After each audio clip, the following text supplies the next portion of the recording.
Hi hello Sunday ആയിട്ട് എൻ്റെ കൂട്ടുകാരെല്ലാവരും എന്താ പരിപാടി? എല്ലാവരും ഊണ് കഴിച്ചോ? ഊണ് കഴിക്കാൻ സമയമാവുന്നു കേട്ടോ, 1:30 ആവാറായി. പക്ഷേ എങ്കിൽ ഞാൻ ഊണ് കഴിച്ചില്ല. ഊണ് കഴിക്കാൻ എൻ്റെ ബിരിയാണി ആയിക്കൊണ്ടിരിക്കുന്നതേ ഉള്ളൂ. പിന്നെ അപ്പം അതൊന്ന് റെഡിയാണ്. പക്ഷേങ്കിൽ നന്നായിട്ട് വിശപ്പ് ആവുന്നുണ്ട്. അപ്പോൾ എന്തെങ്കിലും ഒന്ന് കഴിക്കാൻ വിചാരിച്ചിട്ട് ഞാൻ ഈ പപ്പായ എടുത്ത് കേൾക്കാം. അപ്പോൾ അതൊന്ന് മുറിച്ച് 2 പീസ് ഇത് ചെയ്യാമെന്ന് വിചാരിച്ചു. അപ്പോൾ നന്നായിട്ട് തിളച്ചെല്ലായപ്പോൾ ഞാൻ എൻ്റെ ദോശക്കല്ലിൻ്റെ മേളിലെടുത്ത് ഇങ്ങനെ വെച്ചേക്കുവാണ്. അപ്പോൾ ഇതൊന്നുകൂടെ ഒന്ന് ഡ്രൈ ആവുന്ന സമയമുണ്ട്. അപ്പോൾ ആ നേരത്തിന് ഇച്ചിരി പപ്പായ കഴിക്കാൻ വിചാരിച്ചു. ഇന്നലെ മേടിച്ച കേട്ടോ. ഇവിടെ പപ്പായ 1 കിലോ 40 രൂപയാണ്. പിന്നെ നമുക്കൊക്കെ നാട്ടിൽ വെറുതെ കിട്ടുന്ന സാധനം നമ്മൾ കഴിക്കത്തില്ല ആ സമയത്ത്. ഇപ്പം കിലോ 40 രൂപ ഇതിന്. അപ്പോൾ ഇന്നലെ മേടിച്ച് ഇന്നലെ പാതി എടുത്തു. ബാക്കി അങ്ങനെ ഞാൻ കവറിനകത്താക്കിയിട്ട് അങ്ങനെ ഇത് ചെയ്തിട്ട് അങ്ങ് ഫ്രിഡ്ജ് വെച്ചിരുന്നതാണ്. അപ്പോൾ ഇത് മുറിച്ച് 2 പീസ് കഴിക്കാമെന്ന് വിചാരിച്ചു. അപ്പോൾ അതിന് കുറച്ച് ടൂൾസൊക്കെ എടുത്തോണ്ട് വന്നു ഒന്ന് കട്ട് ചെയ്താലോ. കാരണം വെച്ച് കഴിഞ്ഞാൽ ബിരിയാണി ആവണമെങ്കിൽ ഇനി ഒരു 10-15 മിനിറ്റ് സമയം ആവും. അപ്പോൾ നമുക്ക് ആ നേരത്തിന് ചെറിയൊരു പീസ് എന്താ റിങ്ങി പോലെ നമ്മൾ മുറിച്ച്. പണ്ടൊക്കെ നമ്മൾ കുഞ്ഞായിരിക്കുന്ന സമയത്ത് ഞാനൊക്കെ പിന്നെ ഇങ്ങനെയൊക്കെയുള്ള പരിപാടികളൊക്കെ കാണിക്കാറുണ്ട്. അപ്പോൾ അതൊക്കെ ഓർമ്മ വന്നപ്പോൾ അങ്ങനെ വെറുതെ കാണിച്ചാട്ടോ. അപ്പം ഞായറാഴ്ചത്തെ സ്പെഷ്യൽ ഇതൊക്കെയാണ്. ബിരിയാണി മാത്രമേ ആക്കിയുള്ളൂ, അതിൽ കൂടുതലൊന്നും ആക്കിയൊന്നുമില്ല. പിന്നെ സലാഡ് ഉണ്ടാക്കി കഴിഞ്ഞാൽ ആർക്കും സലാഡ് വേണ്ട. പിന്നെ അത് അവിടെ ഇട്ട് തട്ടണം. പിന്നെ അവസാനം പിന്നെ ഞാൻ ഒറ്റയ്ക്ക് എടുത്ത് കുടിക്കേണ്ട അവസ്ഥയൊക്കെ. അതുകൊണ്ട് ഞാൻ സലാഡ് ഉണ്ടാക്കിയില്ല. പിന്നെ ഇതിരുമ്പോൾ എന്താ പറയുന്നത്, കുക്കുംബറുണ്ട്, അത് മുറിക്കും. കുക്കുംബറും സവാളയൊക്കെ മുറിച്ച് വെക്കും. അതേ ഉള്ളൂ. അതിൻ്റെ ഇടയ്ക്ക് ഞാൻ വിചാരിച്ച് അതാവുന്ന നേരത്തിന് എൻ്റെ കൂട്ടുകാരോട് ഇച്ചിരി വിശേഷങ്ങളൊക്കെ പറഞ്ഞ് 2 കഷ്ണം പപ്പായൊക്കെ മുറിച്ച് കഴിക്കാമെന്ന് വിചാരിച്ചു. പലരും പല പണിയിലാണ് ഞായറാഴ്ച. അച്ഛൻ എന്തോ കാർ ക്ലീനിങ്ങിലും എന്തൊക്കെയായിട്ട് താഴെ പോയിട്ടുണ്ട്. ഞാനിവിടെ ബിരിയാണി ഉണ്ടാക്കി കഴിഞ്ഞു. ഇനി അതൊന്ന് ഇച്ചിരി ഒന്ന് ട്രൈ ആയാൽ മതി. പിന്നെ എന്താ, പിന്നെ പിള്ളേർ TV കാണുന്നു. അങ്ങനെ പല സംഭവത്തിൽ പോകുന്നു.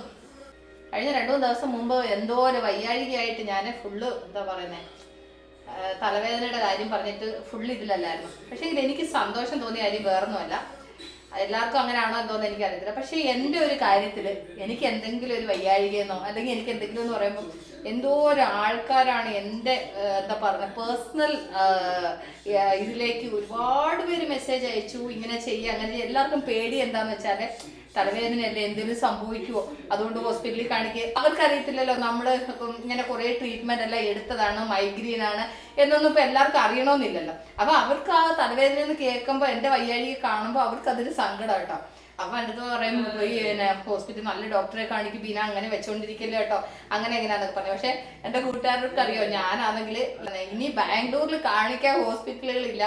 CT സ്കാൻ, എക്സ്റേ, ഇനി എന്തൊക്കെ എടുക്കാനുണ്ടോയെന്ന് വെച്ച് കഴിഞ്ഞാൽ ഒന്നുമില്ല കേട്ടോ. എല്ലാ എക്സ്റേയും സ്കാനിങ് എല്ലാം കഴിഞ്ഞാണ്. എല്ലാം പിന്നെ കണ്ണ് ടെസ്റ്റ് ചെയ്ത് എല്ലാം കഴിഞ്ഞാണ്. എല്ലാത്തിനും അവസാനം വരുന്ന ഒരു വേർഡ് എന്തോന്ന് അറിയാമോ, മൈഗ്രെയിൻ. ഈ ഒരു വേർഡാണ് എല്ലാ ഡോക്ടേഴ്സിൻ്റെ കയ്യിൽ കിട്ടുന്നത്. പിന്നെ വേറൊരു ദിവസം എന്ന് വെച്ച് കഴിഞ്ഞാൽ ഞാനാണെങ്കിൽ ഇവിടെ പിന്നെ Apollo hospital neuro, Ramaiah hospital neuro, അത് കഴിഞ്ഞിട്ട് പിന്നെ സെൻറ് തെരേസ ഹോസ്പിറ്റൽ ന്യൂറോ, അങ്ങനെ എല്ലാ കുറേ ന്യൂറോയെ കാണിച്ചു.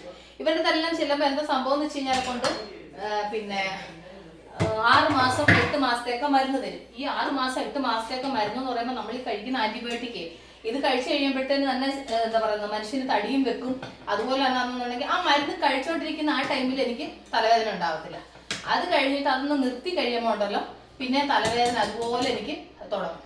അങ്ങനെ ആയിട്ട് ഒരിടത്തുനിന്ന് മാറി ഇങ്ങനെ ഓരോരുത്തരും ഓരോ ഡോക്ടേഴ്സിനെ കുറിച്ച് പറയുമ്പോൾ ഇങ്ങനെ പുതിയ ഡോക്ടേഴ്സിനെ ട്രൈ ചെയ്തുകൊണ്ടേ ഇരിക്കുമായിരുന്നു. ഫോൺ ഓൺ ചെയ്യത്തില്ല മോനെ, ഓൺ ചെയ്ത് തരത്തില്ല. ഇല്ല സോറി മോൻ ഫോൺ ഓൺ ചെയ്തു വിചാരിക്കുകയേ വേണ്ട. ഇപ്പം TV കണ്ടുകൊണ്ടിരിക്കല്ലേ, TV കണ്ടാൽ മതി. അപ്പം അപ്പൂസിന് ഇപ്പം മൊബൈൽ ഓപ്പൺ ചെയ്ത് കൊടുക്കണം. ഞങ്ങൾ സ്ക്രീൻ ലോക്ക് ഇട്ട് വെച്ചേക്കാണ്. കാരണം വെച്ച് കഴിഞ്ഞാൽ അപ്പൂസിന് നമ്മൾ സ്ക്രീൻ ലോക്ക് ഇടാതായപ്പോഴത്തേന് അപ്പൂസിന് അങ്ങ് ഭയങ്കര മൊബൈൽ യൂസ് ഒന്നും വേറൊന്നുമല്ല, പിന്നെ ഗെയിം കളി. ഓക്കെ, അപ്പോൾ നമ്മൾ വിചാരിച്ചാൽ അത് ശരിയല്ലല്ലോ. അപ്പോൾ കുറച്ച് നമ്മൾ ബ്രേക്ക് ഇടാൻ വേണ്ടിയിട്ട് ഞങ്ങളിപ്പോൾ സ്ക്രീൻ ലോക്ക് എനിക്കും എൻ്റെ മൂത്ത മകനും മാത്രമേ അറിയത്തുള്ളൂ ആ സ്ക്രീൻ ലോക്കിൻ്റെ നമ്പർ. കാരണം വെച്ചാൽ അച്ഛയ്ക്ക് അറിഞ്ഞു കഴിഞ്ഞാൽ എന്തോ പ്രശ്നം എന്ന് വെച്ച് കഴിഞ്ഞാൽ ഇവൻ അച്ഛൻ്റെ അടുത്ത് സ്ക്രീൻ ലോക്ക് തുറന്നു കൊടുക്കാനെ കൊണ്ട് ചെല്ലുന്ന സമയത്ത് ഇവൻ എന്നാ ചെയ്യും, സൈഡിൽ നിന്നിട്ട് ആ ലോക്ക് കണ്ടുപിടിക്കും. എന്നിട്ട് അവൻ സ്വയം ഓപ്പൺ ചെയ്യും. അപ്പോൾ അതുകൊണ്ട് നമ്മളിപ്പോൾ എന്താ ചെയ്ത്, അച്ഛയ്ക്കും പറഞ്ഞു കൊടുത്തിട്ടില്ല ആ നമ്പർ പറഞ്ഞു കൊടുത്തു കഴിഞ്ഞാൽ അച്ഛൻ്റെ അടുത്ത് കൊണ്ടു ചെന്നിട്ട് ഇവൻ ആ നമ്പർ കണ്ടുപിടിക്കുന്ന അറിയാം. ആൾറെഡി ഞങ്ങൾക്ക് അങ്ങനെ ഒരു അബദ്ധം പറ്റി. ആദ്യം ഒരു നമ്പർ നമ്മൾ ഇത് ചെയ്തപ്പം ആ നമ്പർ വെച്ചിട്ട് ഇവനാണെന്നുണ്ടെങ്കിൽ അച്ഛൻ ടൈപ്പ് ചെയ്യുന്ന നമ്പർ കണ്ടുപിടിച്ചിട്ട് ഇവൻ പിന്നെ ഫോൺ ഓപ്പൺ ചെയ്യാൻ തുടങ്ങി. അങ്ങനെയാണ് ഞങ്ങൾ രണ്ടുപേരോട് ഇപ്പം ശരിയാവത്തില്ല ഇതെന്ന് പറഞ്ഞിട്ട് നമ്മൾ അങ്ങനെ നമ്പർ മാറ്റി പിടിച്ച് വെച്ചേക്കുക. അപ്പോൾ അതുകൊണ്ട് ഇപ്പം ഞങ്ങൾ തുറന്നു കൊടുത്തെങ്കിൽ ആൾക്ക് കിട്ടത്തുള്ളൂ. അതിനുവേണ്ടി ഇപ്പം വന്നതാണ്. ഓക്കെ, അതിൻ്റെ ഇടയ്ക്കൂടെ അവൻ വന്നതാണ്. ഞാൻ നിങ്ങളോട് വർത്തമാനം പറഞ്ഞ് നിൽക്കുന്ന ആ ഒരു മൈൻഡിലാകുമ്പോൾ ഞാൻ വേറൊന്നും ഓർക്കാതെ തുറന്നു കൊടുക്കുമെന്ന് ആൾ വിചാരിച്ചത്. പക്ഷേ ആൾ ഇത്രയും പ്രതീക്ഷിച്ചില്ല. ഓക്കെ, അപ്പോൾ ഇതാണ് സംഭവം. അപ്പോൾ വെറുതെ എൻ്റെ വിശേഷങ്ങളൊക്കെ ചെറുതായിട്ടൊന്ന് പറയാം. ഞായറാഴ്ചയല്ലേ, വേറെ വീഡിയോകളൊന്നും ചെയ്തില്ല. ഓക്കെ, പള്ളിയിൽ പോയിട്ട് വന്നിട്ടുള്ള പരിപാടിയാണ്. പള്ളിയിൽ പോയിട്ട് വന്നിട്ടാണ് ബിരിയാണി അടുപ്പ് വെച്ചത്. അപ്പോൾ ഇതെല്ലാം കഴിഞ്ഞപ്പോഴത്തേന് ഇത്രയും സമയമായി.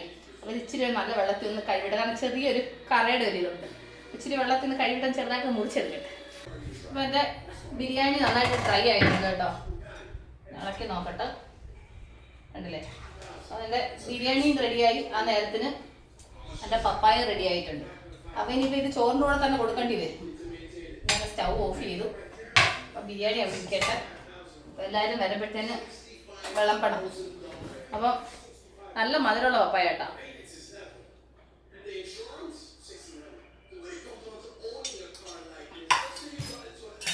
എൻ്റെ കൂട്ടുകാർക്ക് ഇന്ന് എന്താ സൺഡേ സ്പെഷ്യല്? ഞാൻ ബിരിയാണിയാണ്. അപ്പം അതിൻ്റെ കൂടെ ഒരു കുക്കുംബറും കൂടെ അരിയാന്ന് വിചാരിച്ചു. പിന്നെ ആകുമ്പം ഇനിയിപ്പോൾ എല്ലാവരും ചോറിൻ്റെ കൂടെ മിക്കവാറും പപ്പായയും കുക്കുംബറും ഒക്കെ കഴിക്കത്തുള്ളൂ. ചോറ് റെഡിയായി.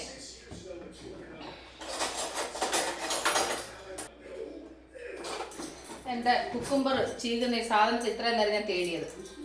അത് ഞാൻ പാത്രം പറക്കി വെക്കുകയാണെങ്കിൽ കറക്റ്റായിട്ടുള്ള പൊസിഷൻ എടുത്ത് വെക്കും. പക്ഷെ അച്ഛൻ ചില സമയത്ത് പാത്രങ്ങൾ പറക്കി വെക്കുന്ന സമയത്തുണ്ടല്ലോ പൊസിഷൻ മാറിയിട്ടുണ്ടെങ്കിൽ പിന്നെ അത് തേടണം. ഇതാകുമ്പോൾ ഇതുകൊണ്ട് ഇങ്ങനെ ഒന്ന് ചീക്കി കഴിഞ്ഞാൽ വേഗം കുക്കുംബർ ചീകി എടുക്കാൻ പറ്റും. ഇങ്ങനത്തെ സാധനം മേടിച്ചാൽ മതി കേട്ടോ, ഇങ്ങനത്തെ. അപ്പോൾ ഇതാകുമ്പോൾ ഇങ്ങനെ നീറ്റായിട്ട് ചീകി എടുക്കാം. മറ്റേ നമ്മൾ ഈ പിച്ചാത്തി കൊണ്ട് എത്ര നേരം എന്ന് പറഞ്ഞിട്ടാണ് നമ്മൾ പിച്ചാത്തി കൊണ്ട് മുറിക്കുന്നത്.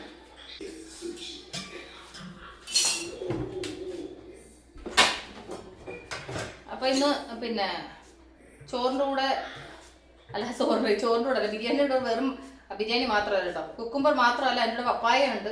എന്ത് വേണമെങ്കിലും കഴിക്കാം. ലാസ്റ്റ് കഴിക്കട്ടെ. എന്തായാലും ഇപ്പോൾ ആയി. ഇനിയിപ്പോൾ അതവിടെ കൊണ്ടുവച്ച് കഴിഞ്ഞാൽ പിന്നെ ചോറ് വിളമ്പുന്നത് ലേറ്റാവും. ഓക്കെ, അപ്പോൾ ഞാൻ എല്ലാവർക്കും ബിരിയാണി വിളമ്പി കൊടുക്കട്ടെ. അപ്പോൾ എൻ്റെ കൂട്ടുകാർ എൻ്റെ ബിരിയാണി ട്രൈ ചെയ്തായിരുന്നോ? പിന്നെ ഞാൻ ഈ ബിരിയാണി അന്ന് വീഡിയോ ചെയ്തപ്പോൾ ഇതെന്താ മഞ്ഞച്ചോറാണോ, ഇങ്ങനാണോ ബിരിയാണി ഉണ്ടാക്കുന്നത് എന്നൊക്കെ പറഞ്ഞ് പല കമൻറ്റുകൾ. ഇത് ഉണ്ടാക്കി നോക്കാതെ ഇതിൻ്റെ ടേസ്റ്റ് എല്ലാവർക്കും എങ്ങനെ മനസ്സിലാവും എന്നുള്ളത് എനിക്ക് മനസ്സിലാവുന്നുണ്ട്. രണ്ടാമത്തെ കാര്യം എന്ന് വെച്ച് കഴിഞ്ഞാൽ ഇതാണെന്നുണ്ടെങ്കിൽ ഇവിടെ ബാംഗ്ലൂരിൽ നമ്മളിവിടെ എല്ലാവരും ഇങ്ങനത്തെ ബിരിയാണിയാണ് ഉണ്ടാക്കുന്നത്. ഇതൊരു വെറൈറ്റി ടേസ്റ്റാണ്. പക്ഷേ എൻ്റെ നാട്ടിലൊക്കെ ആണെന്നുണ്ടെങ്കിൽ എൻ്റെ ചേച്ചിയൊക്കെ ഉണ്ടാക്കിയിട്ട് അവിടെ എല്ലാവർക്കും അവിടെ ഉണ്ടാക്കി കഴിക്കുന്ന എല്ലാവർക്കും ഭയങ്കര ഇഷ്ടം കേട്ടോ. അപ്പോൾ ഞാൻ ഇത് റെഡി ആയതുകൊണ്ട് വെറുതെ ഇതിൻ്റെ ടേസ്റ്റ് എന്ന് പറയാനില്ല. പക്ഷെ ഭയങ്കര ടേസ്റ്റ് കേട്ടോ. എൻ്റെ കൂട്ടുകാർ മറക്കാതെ ട്രൈ ചെയ്ത് നോക്കും. നിങ്ങൾക്ക് ഞാൻ ഷെയർ ചെയ്ത് തന്നിട്ടുണ്ടോ? കുറേ ആൾക്കാർ പറയുന്നുണ്ടായിരുന്നു എന്താ മഞ്ഞച്ചോറാണോ ഇങ്ങനെയാണ് ബിരിയാണി ഉണ്ടാക്കുന്നത്. പക്ഷെ ഭയങ്കര ഒരു വെറൈറ്റി ടേസ്റ്റ് ആട്ടോ. പക്ഷെ ചില ദിവസം പല കളറായിരിക്കും. ചിലപ്പോൾ ഇച്ചിരി യെല്ലോ ആയിരിക്കും, ചിലപ്പോൾ ഇച്ചിരി റെഡ് ആയിരിക്കും. അത് മുളക് പൊടി കൂടുന്നതിനും കുറയുന്നതിനനുസരിച്ചിരിക്കും. ഓക്കെ, അപ്പം ഇതാണ് നമ്മുടെ വിശേഷങ്ങൾ. ഞാൻ വെച്ച് കുക്കമ്പർ അരിഞ്ഞു, ഒരു സവാളയും കൂടെ അരിഞ്ഞു കഴിഞ്ഞാൽ ശരിയായി. അപ്പൂസേ പപ്പ എടുത്ത് തരാൻ പറ. പപ്പ താഴെ വണ്ടി ക്ലീൻ ചെയ്യാൻ തോന്നും. അപ്പോൾ ഇതൊക്കെയാണ് എൻ്റെ ഞായറാഴ്ചത്തെ വിശേഷങ്ങൾ കേട്ടോ. അപ്പോൾ എൻ്റെ കൂട്ടുകാർക്ക് എന്താ ഇന്നത്തെ ലഞ്ച് സ്പെഷ്യൽ എന്നൊക്കെ ഉള്ളത് കമൻറ്റ് ചെയ്യുക. അപ്പോൾ എനിക്കിന്ന് ബിരിയാണിയാണ്. ബിരിയാണി കുക്കുംബർ അതൊക്കെ അരിഞ്ഞു വെച്ചിട്ടുണ്ട്. അപ്പോൾ ഞാൻ വെറുതെ എൻ്റെ കൂട്ടുകാരോട് ഇന്ന് ചെറിയൊരു വിശേഷങ്ങളൊക്കെ ഒന്ന് ഷെയർ ചെയ്തതേ ഉള്ളൂ. അപ്പം എല്ലാം റെഡി ആയിട്ടുണ്ട്. ഞാനിതെല്ലാം ഒന്ന് ടേബിളിലോട്ടൊന്ന് കൊണ്ടുവെക്കട്ടെ. എല്ലാവരും വിശന്ന് നല്ല എന്താ പറയുന്നത് പരുവത്തിലിരിക്കുക. വരുന്ന സമയത്ത് എല്ലാവരും ഓരോ പപ്സ് കഴിച്ചു കേട്ടോ, അല്ലാതെ ഒന്നും കഴിച്ചിട്ടില്ല. പക്ഷേങ്കിൽ എല്ലാവർക്കും വിശക്കാൻ സമയമായി. ഇപ്പോൾ ആൾറെഡി 2 മണിയാവുന്നു. 2 മണിയല്ല, സോറി 1:45 അപ്പം ഞാൻ ഇന്നത്തെ എൻ്റെ സ്പെഷ്യൽ ബിരിയാണി എല്ലാം കൊടുത്ത് ടേബിളിലോട്ട് വെച്ചാലേ എല്ലാവരും ഒന്ന് കഴിച്ചോ. ഓക്കെ, ടേബിളെടുത്ത് വെക്കട്ടെ. ഡൈനിങ് ടേബിളിൻ്റെ മുകളിൽ എന്തെങ്കിലും കൊണ്ടുവെക്കണം എന്നുണ്ടെങ്കിൽ ആദ്യം ഡൈനിങ് ടേബിൾ ഒതുക്കണം. എൻ്റെ കൂട്ടുകാരുടെ വീട്ടിൽ ഇങ്ങനെയാണോ? എൻ്റെ അപ്പൂസ് എവിടെയെങ്കിലും പോയിട്ട് വന്നാൽ ബാഗ് എന്തെങ്കിലും കൊണ്ടുവന്നാൽ ആദ്യം കൊണ്ട് ഈ ഡൈനിങ് ടേബിളിൻ്റെ മുകളിൽ വെക്കും കേട്ടോ. പിന്നെ എത്ര കിടന്ന് അരച്ചിട്ട് എത്ര പ്രാവശ്യമായിട്ട് കിടന്ന് പറഞ്ഞിട്ടാണ് അവൻ ഇപ്പം ആ ബാഗ് എടുത്തുകൊണ്ട് പോകുന്നതെന്ന് അറിയാമോ? അതുപോലെ എന്നാണെന്നുണ്ടെങ്കിൽ എന്ത് സാധനം കിട്ടിയാലും അത് അങ്ങനെ ഈ ടേബിളിൻ്റെ മുകളിൽ കൊണ്ടുവന്ന് വെക്കും. പിന്നെ അതെല്ലാം ഓരോന്ന് പറക്കി ഒതുക്കിയിട്ട് വേണം നമുക്ക് ആ ടേബിളിൻ്റെ മുകളിൽ എന്തെങ്കിലും വെക്കാൻ പറ്റത്തുള്ളൂ കേട്ടോ. അങ്ങനെ ഞാനാണെന്നുണ്ടെങ്കിൽ ബിരിയാണി അതുപോലെ തന്നെ പ്ലേറ്റും കുക്കുംബർ പപ്പായ എല്ലാം കട്ട് ചെയ്തായിരുന്നു, അതെല്ലാം എടുത്ത് എല്ലാം ടേബിളിൽ വെച്ചു. ഇനി ഓരോരുത്തരെ ഊണ് കഴിക്കാനെ കൊണ്ട് വിളിച്ച് കൊണ്ടുവരുത്തിയാണ് ഏറ്റവും വലിയ പണി. ഓരോരുത്തരും കണ്ടോ റൂമിൽ നിന്നൊക്കെ എഴുന്നേറ്റ് വരുന്ന പരിപാടിയുണ്ടോ. അച്ഛൻ വന്നിട്ട് താഴ്ന്ന് കാർ ക്ലീനിങ് ആയിരുന്നു. അത് കഴിഞ്ഞ് അപ്പൂസ് നോക്ക് ഇരുന്നും കിടന്നും അവിടെ നിൽക്കുന്നേ ഉള്ളൂ, ഇനിയും വന്നിട്ടില്ല. എല്ലാവരും ഞാൻ ഈ വിളമ്പിയും കൂടെ കൊടുത്തെങ്കിൽ എല്ലാവരും കഴിക്കുള്ളൂ. സ്പൂൺ ആ പപ്പായൊക്കെ കഴിക്കാൻ വേണ്ടി തന്നെ, പിന്നെ കഴിക്കാൻ ആർക്കും സ്പൂൺ വേണമെങ്കിലോ എന്ന് വിചാരിച്ച്.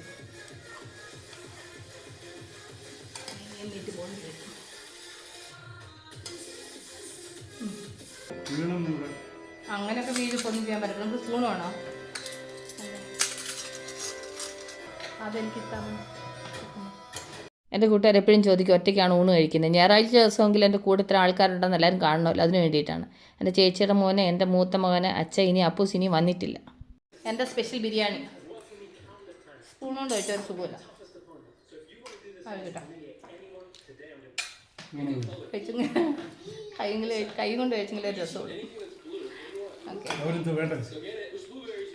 അവന് വേണ്ട, അവന് ഫാസ്റ്റിങ്ങാണ്. അപ്പോൾ എൻ്റെ കൂട്ടുകാർക്കൊക്കെ ഇന്ന് എന്താ ലഞ്ചിന് സ്പെഷ്യൽ എന്നുള്ളത് മെസ്സേജ് അയയ്ക്കുക, കമൻറ്റ് ചെയ്യുക. അപ്പോൾ ഞാൻ ഈ ബിരിയാണി ഒന്ന് കഴിക്കട്ടെ. അപ്പോൾ നമ്മൾ ഉടൻ തന്നെ അടുത്ത വീഡിയോ വീണ്ടും കാണുമ്പോൾ ബൈ.